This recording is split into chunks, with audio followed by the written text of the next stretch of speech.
Gilbert has mentioned, for those of us who have been in the institute for some years, a while ago, like 6 years ago, we used to have what we used to call governance forums, where we would meet every month once on an evening and have a speaker just remind us on one or two issues. But the most important thing for those governance forums was, in addition to the discussion, is the networking. So this, in addition to discussion on governance, because if it was just discussion on governance, then even a Zoom, even a webinar would have done. But in addition to those discussions, it's also an opportunity to network. And that is, you have heard FCS Waweru Madege is waiting for the next instructions. You have heard she is now transitioning to Equity Bank. Those things you will not have heard if you are on a Zoom. So we highly appreciate you are taking time and coming here. CS is doing very good work, and I reiterate what Gilbert has mentioned. If you still have energy for hikes, for retreats, for all kind of things, CSR activities, is leading a group. It's not only comprised of members, there's different professionals from different sectors. The other one they had in Kilimabogo, which unfortunately I missed. I saw quite a number of very high profile people there. So those are networking opportunities. I want to encourage, especially those who are young, and you are saying that there are no jobs. There are a lot of jobs, but jobs are with people. And you get people not in your books. It's good to study, but the people who are in those books cannot give you jobs. The people who give you jobs are the physical people, real people seated here. So utilize those opportunities like this one, network, and you never know what I don't want to say in this forum, because this is a professional forum. If it was in another forum, I would have told you I also got a wife from such a forum. So networking is very important, and therefore don't take this networking for granted. So one apologies from our chairman of the institute, FCS Joshua Bua. He had wanted to be with us, but due to other prevailing circumstances, he was not able to be with us. Will be joined later by a few council members. I don't want to take any further time, only to mention one thing that I observed when we are singing the national anthem. And how do you sing national anthem? Prof. Nowhere do you go wakati wa Nyayo. When you are singing national anthem, how are we supposed to stand? Attention. Attention. So I was seeing some people are studying like this, others this way, others this way, others. So you are supposed to be attention. That is very important. One person was sharing with us the other day that he went for a job at Public Service Commission for a very senior position, and then they were told before he started to want to sing the national anthem. So he failed right from the first question. So some of those things we take for granted. When you don't have any other criteria of eliminating people, you search for such. Thank you. So our speaker today is a well-known speaker, FCS Dr. Martin Oduor. Is a member of the Institute in good study, and is very experienced on many things. I don't want to read his profile because we shared with all of us, but only to highlight one or two things.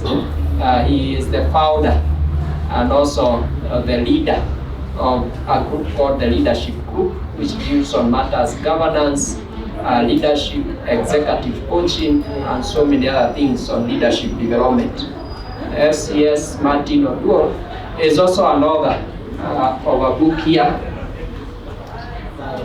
called Beyond Shadows of My Dream. Daktari, the other day at the Institute Secretariat, we normally have every Monday. We have assigned ourselves, every staff member is supposed to do a book. and everybody we have somebody taking us through what they read. They prepare a PowerPoint presentation. So I think 2 weeks ago we were studying your book. So every member of Secretariat, you meet on the corridor, if you ask them, what does page 20 say? They should be able to give you, and it was very inspiring. There are a few questions which I will ask you after this that staff members were asking. Is that real? So we'll discuss after this, but it's very inspiring, and if you want to develop yourself, it's a book that I would highly recommend. I don't know whether there is a discount for people who have attended this forum. There is a lady seated there. You can tell the way Martin is looking at me is like he is saying there can be a discount. So talk with that lady. Without further ado, I want to invite Martin to come and take over from there. CS Kemba, we have seen you. You can wave at us. CS Kemba is a council member. Thank you. Thank you very much, CEO, FCS Karanja. Good evening, governance practitioners and governance students, and all those who are interested in this topic. So, good evening. Happy New Year. I'm told that until you see people and shake their hands, you continue telling them Happy New Year, even if it is November and December. Hopefully you see most of the people that you'd like to see earlier in the year rather than towards the end of the year. Let me introduce Kelly Mwigai. So Kelly is the lady that Jeremiah referred to. So Kelly Mwigai works with me at the leadership group, and she will be very delighted to let you have a copy of the book, which is on this desk at any time. And if you want an autograph, if you want a picture with Kelly or with myself, this is your opportunity. You'll choose the one who is better looking than the other.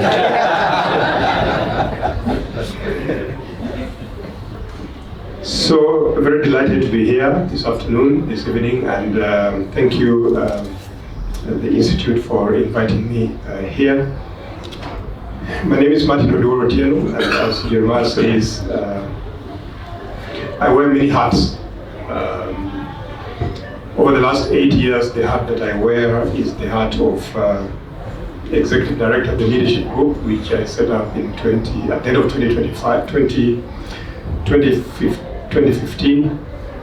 We've got an office in Westlands, Western Heights, on the second floor on Karuna Road, just behind Sarit Center. And I trained as an executive coach, so we offer coaching services to leaders such as yourselves. We work with boards of directors in the areas of board development. So we run a number of board training programs. We do board evaluations. Karanja also trained me as a governance auditor, so we also do governance audits and a little bit of board recruitment as well. We run a number of leadership development programs also. We have regular monthly programs, open programs every month. If you go into our website, you'll be able to see our calendar for the year. We also work in the space of strategy. We support organizations develop strategy, midterm reviews of strategy, as well as some support on the execution side through using some of the strategy tools. And finally, we work in the area of culture and change. We realize that many organizations in this day and age, and with the changing demographics, struggling in the space of culture, having alignment within that. So again, we've got experts within our team who work in that area. So if you're interested in any of those areas, please do have a conversation with us. Look up the website, www.leadershipgroup.co.ke. And talk to Kelly. She's got some of my business cards, so you can get those as well as you go out. On the governance side, I'm a board director in 3 places. So I chair the board of East African Breweries. over the last 8 years. My term is almost coming to an end. I also serve on the board of British American Tobacco BAT, and I serve on the board of Standard Bank. And therefore, as I kind of discuss governance, I also reflect very much on my role as a board director, as a board chairman, as a committee chairman, and a committee and a board practitioner across different industries, large organizations, small organizations, etc. So and also just, as I do the work that I do, whether it is board evaluations or whether it is governance audits, and talking to board members and company secretaries in different organizations. Again, some of these things come as reflections for me, and therefore, as we go through this evening's conversation, try to share some of this as well from my own experience. So let me launch into this. When I was coming here, I wasn't sure whether to have a PowerPoint presentation, Karanja, or whether just to come and talk from the top of my head or to write something. So Kelly advised me that it's always safe to write something, right? Just in case you forget what you want to talk about. But let me say that this whole field of governance has been viewed differently over the years by different stakeholders. I think initially because governance was actually the preserve of lawyers and accountants. If you look at even board composition, historically and for a long time, you found that until recently, maybe until the last 10 years or 15 years or so, you would primarily find accountants and lawyers. I guess the belief was that the two professions, the lawyers could get you out of trouble if you had a problem, and the accountants could count your money properly and record it properly and report it properly, and make sure that you were keeping this to the straight and narrow. And therefore, those were seen as important practitioners of government. And you still find them in boards of directors. You still find, for example, that your audit committee needs to have some accountants dotted inside there to ensure that the understanding of financial reports is there. And organizations also have company secretaries who may be lawyers, but also try to get some lawyers in between there. It's also important to say that the process of appointment to boards in the past was not really what you'd call professional, because it really relied very much on either schoolboy, schoolgirl networks. I went with you to school and therefore I want a board member, therefore come. Irrespective of what your skills and competencies were. But I know you, or you come from my village and therefore come and let me give you a position here. Or in government circles, there were probably positions to reward political supporters. You supported me, therefore there's opportunities here. And part of that still continues to this day. It was never really seen as a place where there's important oversight responsibilities or decision making. It was kind of it was a place for people, family and friends to keep themselves busy, or retired people to keep themselves busy. I think this has changed thanks to developments in corporate governance and thanks to some of the crises that we have seen in organizations, which have now led to specific requirements for skills and competencies of particular types in boards and such governance institutions. But it must be said that irrespective of which sector that we work in, corporate governance is really critical, and it's kind of that oil that helps organizations to get forward properly and be sustainable. If you go back to some of the earlier authorities on corporate governance, people like Sir Cadbury, Adrian Cadbury, who was chairman of the UK FRC defining corporate governance as a system by which companies are directed and controlled. Systems by which companies are directed and controlled. That definition has stayed with us for decades now, right? It was a very, very short definition, something that everybody can remember. But when you start unpacking words like directed and controlled and system, many of us don't actually dissect that definition. We read it, we cram it, and we know it, right? But if you actually begin to unpack and sort of say, what is a system? What does directed mean? And what does controlled mean? And what is the consequences of that or lack of it? What's the consequence of lack of a system in corporate governance? What's the consequence of lack of control? What's the consequence of lack of direction, right? Then you begin to see that there's actually a much deeper meaning in a definition that we all know and we speak about from time to time. And we can come back to that in the conversation. We have a longer definition of corporate governance in the Capital Markets Authority guidelines. And I will read it. It says the process and structure, so you can see the word structure is now coming in, right? Used to direct and manage, so direct is retain, manage the business and affairs of the company towards enhancing business prosperity. So enhancing business prosperity and corporate accountability with the ultimate objective of realizing long-term shareholder value whilst taking into account the interests of other stakeholders. Again, we can spend a long time just dissecting that definition of corporate governance there, because it's very rich when you look at it. And as a governance practitioner, when you begin to ask the question, am I actually doing this in my practice of governance, right? Am I looking at long-term shareholder value as I practice my corporate governance? Am I taking into account the interests of other stakeholders, and who are those stakeholders? And so therefore, as you practice corporate governance, asking ourselves those questions, dissecting these definitions, enhancing business prosperity. So does my serving on this board enhance business prosperity? Does it enhance corporate accountability, right?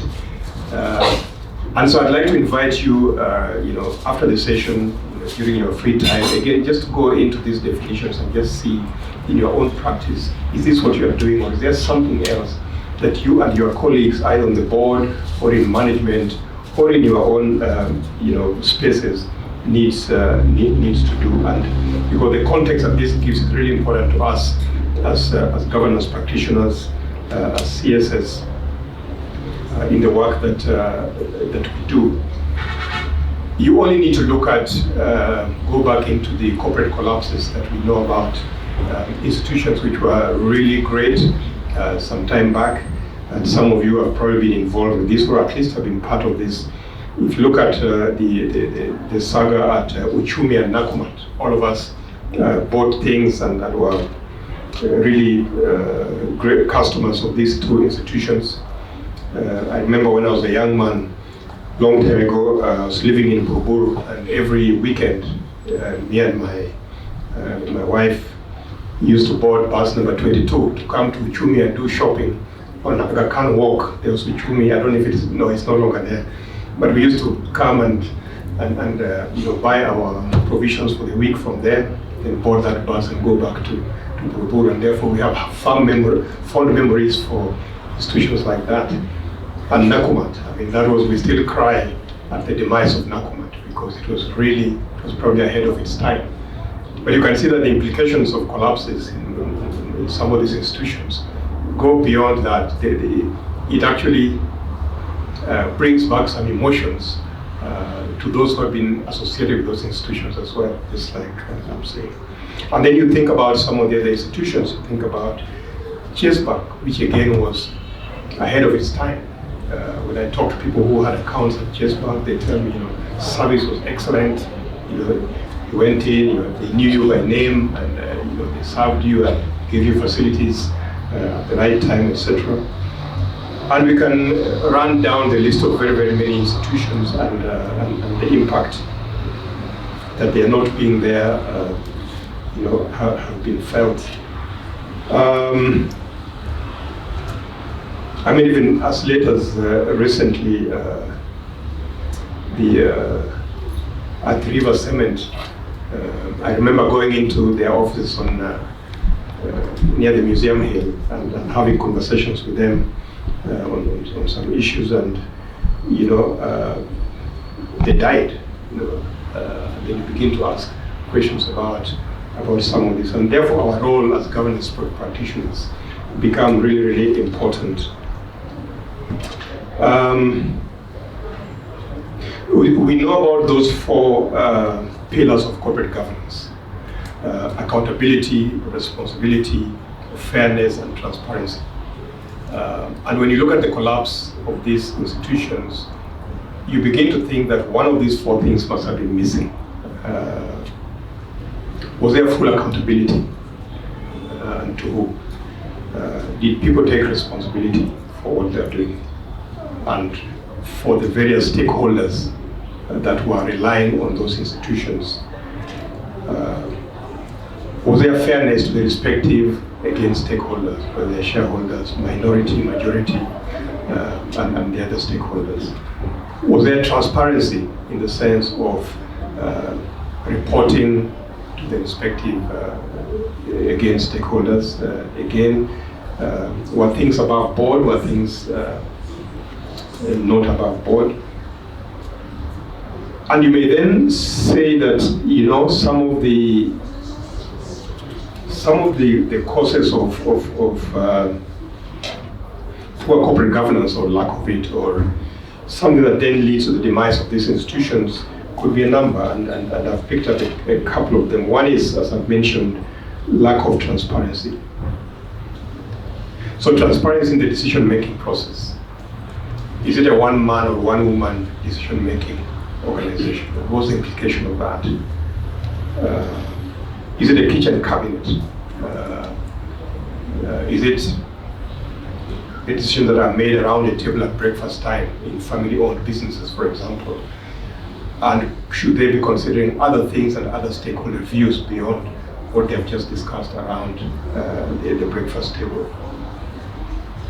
Transparency in financial reporting, right? Again, we saw when Imperial Bank collapsed, and all the bondholders, the corporate bondholders, were complaining and saying, "We did not know, we were not told," kind of thing. And even if you go further afield, in the late 90s, early 2000s, the collapse of the institutions in the US, the Enrons and so on, and boards of directors pleading ignorance, right? Despite actually that they were very highly accomplished board members, CEOs of other institutions, great corporate gurus, etc. But because either they didn't dedicate enough time, sufficient time, to understanding their role in the institutions that they were governing, therefore they didn't take enough time to find out what was exactly going on, and management did not therefore bring to the table everything that they should have brought on, and therefore that lack of transparency could have led to what we saw. So that's transparency in financial reporting, but also communication with stakeholders. Again, is there transparency with our various stakeholders? Have we defined them? I see boards today really spending time defining who their stakeholders are. At EABL, the board that I chair, we have got this long list of all, I mean, they must be going into the hundreds. And one of our board committees is responsible for at least once a year or a couple of times a year, just understanding who our stakeholders are, what we are doing with them, what they need from us, what strategies we have about it, and escalating to the board if there's any particular types of stakeholders that we need to do a bit more on to support the sustainability of our business. So that's the first one, this question of transparency. So it's really important for us as practitioners to make sure that we are building systems that ensure transparency of what we do, what our organizations do. The second one is having a weak board of directors, or having poor board dynamics, right? So either you got a weak board that cannot challenge management effectively, they don't know what kind of questions to ask, the right questions, or you've just got poor board dynamics, people who don't get along. So you don't have to be friends on the board. It helps if you are, but you don't have to. There will be times for tough conversations, and we should not shy away from those tough conversations as board members. But a dysfunctional board of directors, and we've come across them, it is a common feature in some public sector boards that there's always infighting between management and boards and within boards themselves, etc. One group tried to throw out the other group, and the other group tried to throw out the other group, and all sorts of things, shenanigans going on inside there. But but it is true, therefore, that dysfunctional boards cannot deliver sustainable organizations. So we need to try and see how we can then, as professionals, support those boards so that they are actually functional, because that's an indicator of bad governance. And a number of things could happen there. It could be that there's excessive concentration of power. So again, as I said earlier, who is making the decisions? Is it the chairman? So once the chairman has spoken, nobody else can say anything, right? And especially if there are institutions where there are founders there, see the founder chairman has spoken, or the founder director, then other directors are very shy to question what's going on, because after all, they're the founder. And yet your role on that board is to bring other perspectives into that conversation, perspectives which the founder may not necessarily have thought about, or insights that he or she may not have. But if there is excessive concentration of power, what's the impact of that? Are all skills and competencies represented on that board, or that are relevant to the institution? What about the question of independence? Is there a lack of independence? Therefore, we then get into the space of groupthink, where one person has said, yes, this is where we are going, and all of us, like sheep, just follow that direction. So our role as directors is really to ensure that we are applying our minds and our judgment. And this is where the concept of independent director comes in, because if everybody else is not independent because they've got an interest of one form or another, then you need somebody else who can put a stop from time to time and say, but have we thought about that? Have we thought about that? What about those? I don't agree with you on this matter. This is my proposal on this particular matter. The third one is inadequate risk management. So again, at the end of the day, the boards are, risk management is a function of the board. Oversight on risk management is a function of the board. Because risk is anything that can stop you from achieving what you set yourself to achieve, simplistically, defined. And therefore, if the practices are not in place, the policies, the mitigation of risks, then again, and if the board is not attuned with this, then again you find that you could easily get yourself in trouble. So to what extent is the board alive to that whole risk ecosystem within the organizations? And do you have the right committees and the right discussions? Is anything being kept away, or are we questioning enough? The other one is conflict of interest. This is a big one. This is a big one because when directors have conflict of interest, which typically is the pursuit of personal gain. So I'm on a board and we are buying stuff, and I want you to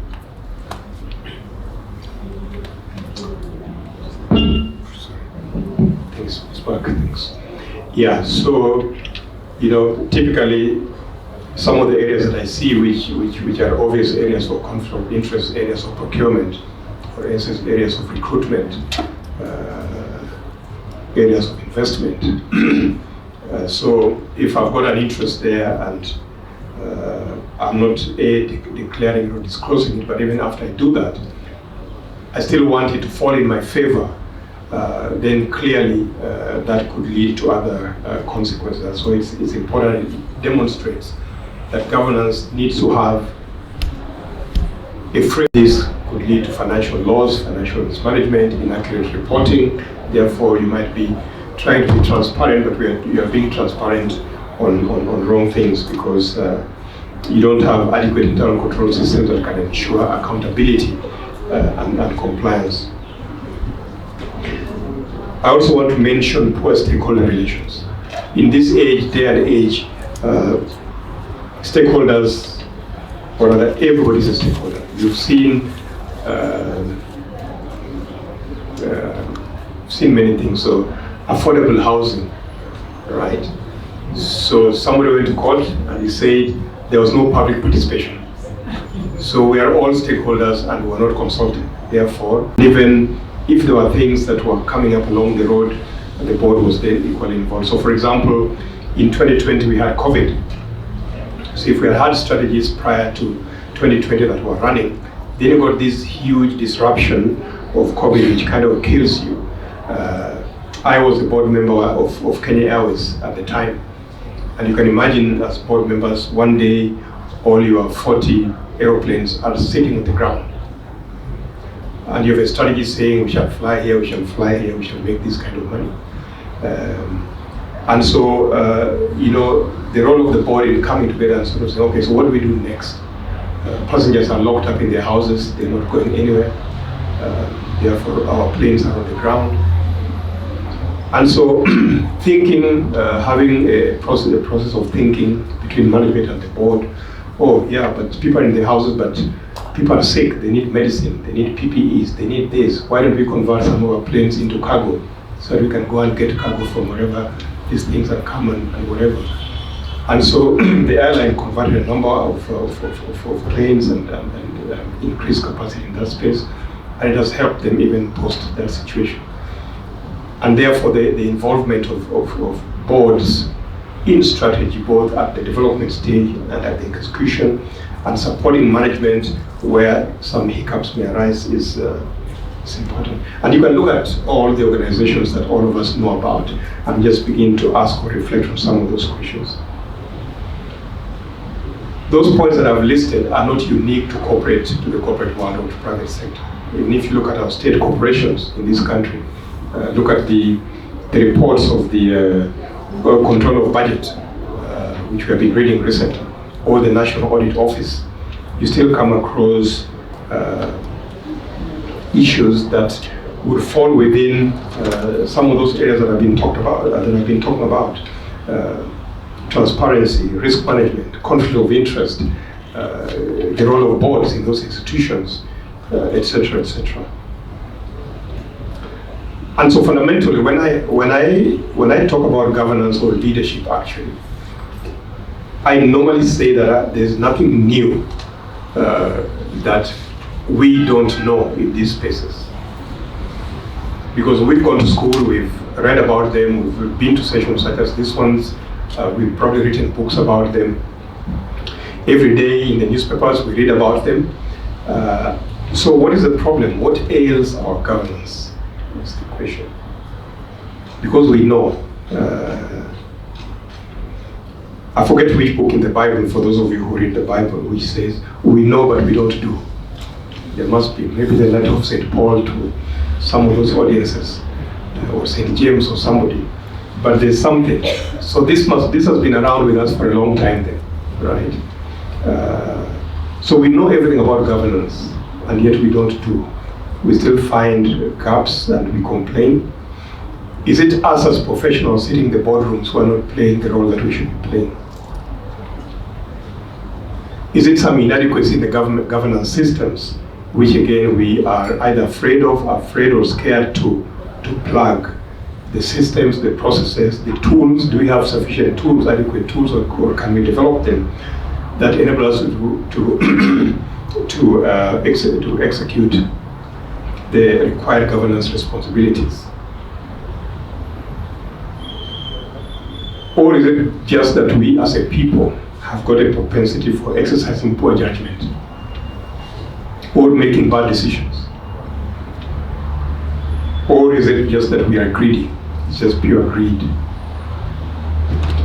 And as governance professionals, I think we should always be thinking about it. We should be having this at the back of our minds or at the front of our minds to sort of say, if we're seeing something here, what is it that is happening or not happening? And should I just sit and do nothing about it, right? Or is it that there are not sufficient deterrents or consequences or penalties in place? So it's really incumbent upon us as professionals to play our role in ensuring the presence of strong governance frameworks in our various institutions that ensure accountability and transparency across the wider organization.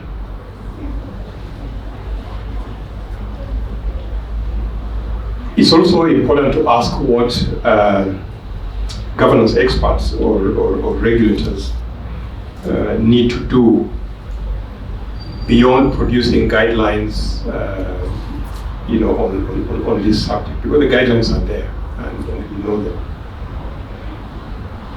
I must say that the Institute of Certified Secretaries has done a commendable job in developing the governance standards to ensure uniformity and consistency in the practice of governance.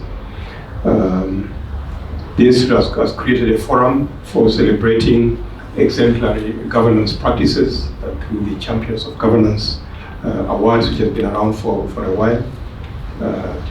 There's a lot of thought leadership that is produced by the Institute, publications that help enlighten us on this subject.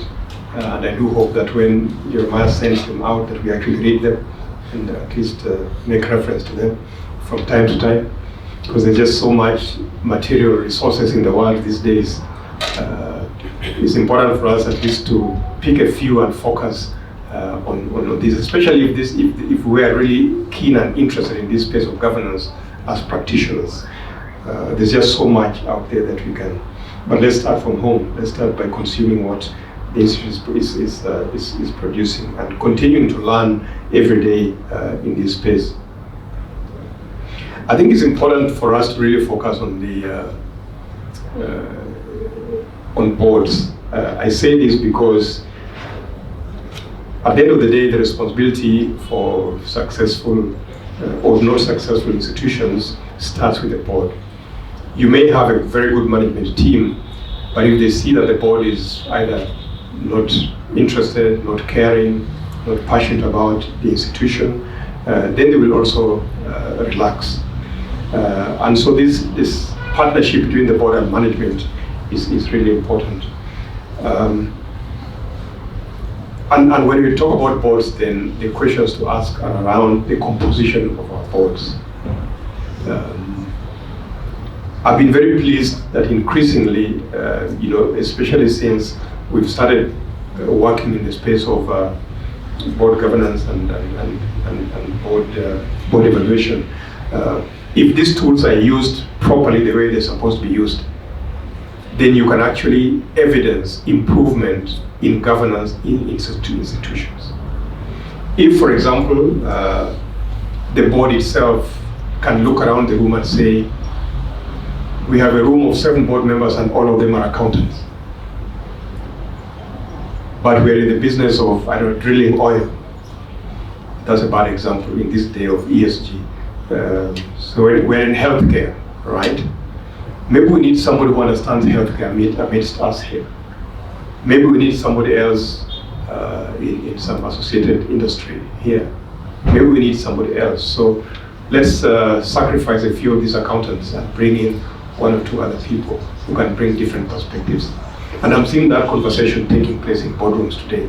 Looking around the room, either as a result of a board evaluation exercise where skills, matrices have been analyzed and people have seen, or, the other day in an institution, I walked into the boardroom and I looked around. There were 9 board members. There was just 1 woman among them. And I looked around, I said to the chairman, what's going on here? Right? You are 8 men and 1 woman. Right? I said, we are doing something about it. Right?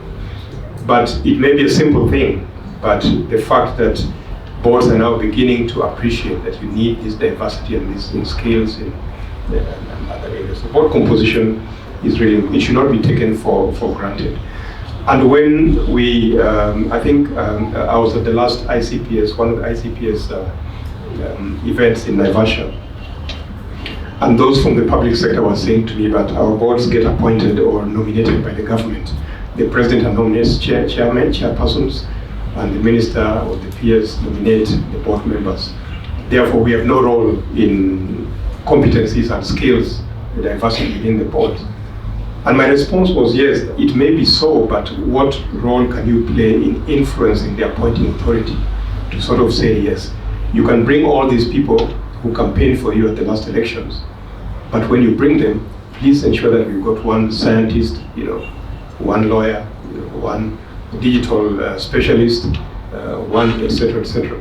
So that as a chairman of a board, you actually have influence. You can actually go and say, yes, bring them, but please see if they can tick some of these boxes, because this is what will really get our institution to the next.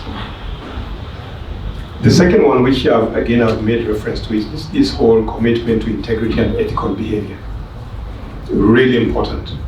We probably take it for granted, but we know what lack of it can do. I do a lot of board training, and one of the things that the CEOs tell me always, invariably, is please talk about roles and responsibilities of the board versus management. And I would have imagined that this thing is no-brainer and that we should have cleared this long time ago. But even today in my office, there's an organization which came and sort of said, one board training, but please, the first thing should be clarity of roles and responsibilities of boards and management. Because our board is trying to do our job for us, right?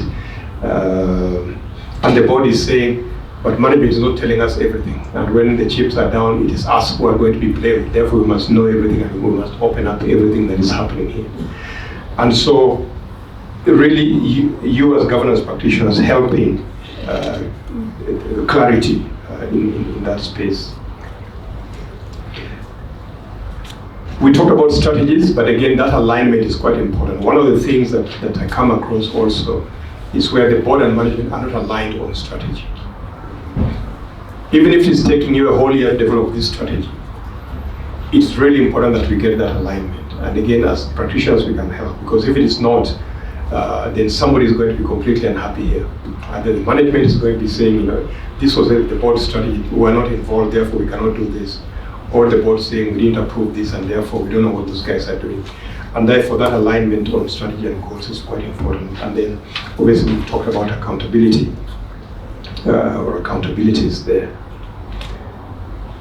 And so I'd like to come to a close of this by really just reiterating what I see as a primary role for us as governance practitioners, and especially the CSS, because the CS plays a big role in corporations, in organizations.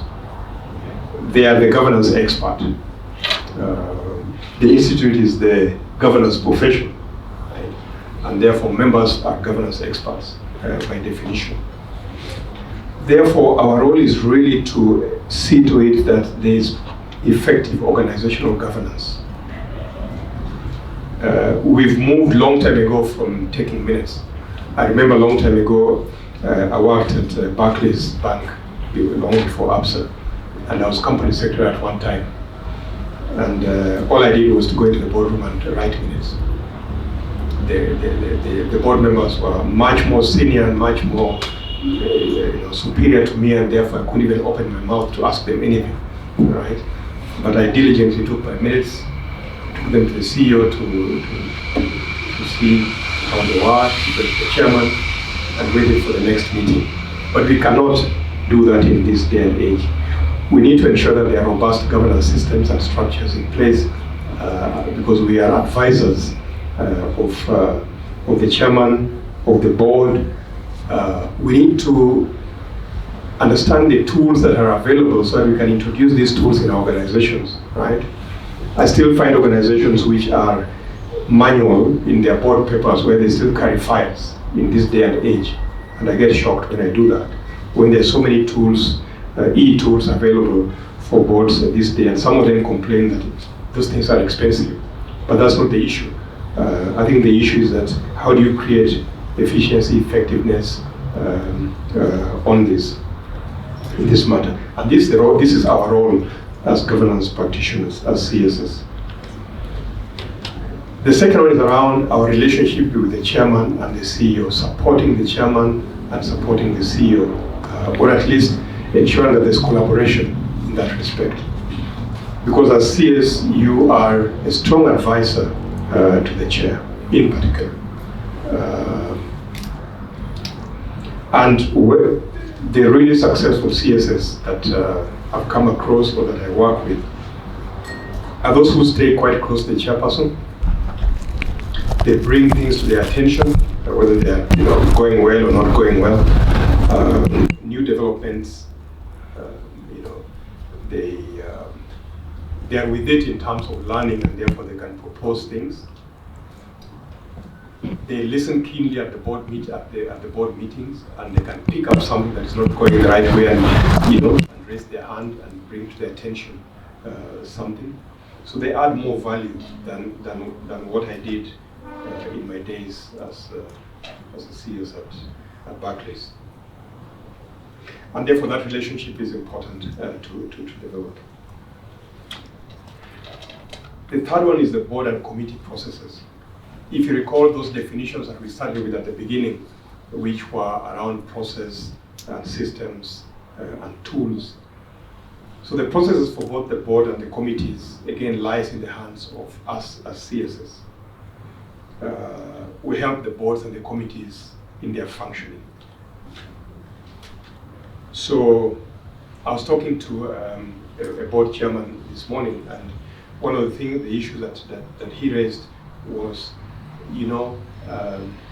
our board papers are still very many pages, and even when we do an executive summary, people still want to go and look at 400 pages at the back, and if they don't see those pages, they think that management is hiding something. So how do we do this? And I see a role here for the company section. Yeah, how do you make these processes efficient so that everybody, the board members, feel that they are receiving what they need to receive, and it is sufficient for them to make their decisions. And so that whole space about processes is one. The quality, of course, the timeliness, and everything that goes with that is important. The other area is board development. Long time ago, board members didn't want to be put in a classroom to be taught new things, right? They felt that they had reached. But today, the boards that I enjoy working with are those boards that are learning, constantly learning new things. Because there's just so much happening around us. When you go into debates around things like ESG, around climate, around digital, around demographics, emerging issues across different sectors, if you're not amenable to learning as a board member, then again, you'll be left very far behind, and your institution is not going to get very far. Again, a key role here for the CS, for governance practitioners. And this includes board development, actually, starts right at the beginning at board induction. I come across people who have been appointed to boards, and they go into their first board meeting, and they continue going to board meetings, and there's never been any induction for them to understand the organization, to understand the people, to understand the processes, to understand what industry are we actually in, right? They cannot be effective. And so this whole board development process, right from induction through everything else to emerging issues and other trainings is quite important. And it's not just training for the sake of training, but it's training so that we can make our institutions much better than they are, that we are actually putting in practice those things that we have land. We talked earlier about communication with stakeholders. Again, there's a key role there for us as CSS. Remember, in our integrated reporting, there's a big section of governance which typically gets drafted by us as CSS. And again, that section is meant to give confidence to our stakeholders that everything is going well from a governance perspective in organizations. So again, paying attention to that. And then finally, just disclosure and reporting. Again, I've made reference to integrated reporting, but again, this is an area that continues to improve. If you go back into history, you'll find that reports going out were probably 4, 5, 6, 7, 8 pages, and they were all financial reports. The P&L, the balance sheet, even the cash flow was not there. So you had just a few pages. Now there's bundles and bundles of corporate reporting. And so, you know, the role of the company secretary in just supporting the disclosure and reporting requirements is important. So I'd like to conclude by really just posing a challenge to all of us as governance professionals that we need to own our space. We need to own our space, not only as experts in our area, but also as advisors for both board and management. And that we cannot sit on the sidelines, you know, when the world is moving ahead. We cannot sit still and quiet just because the board or the chairman has not asked us for our opinion. And hence, building that relationship with the chairman is important, because then we will have the courage then to raise our voices and have those conversations in the boardroom or outside of the boardroom, so that we can help manage some of these potential,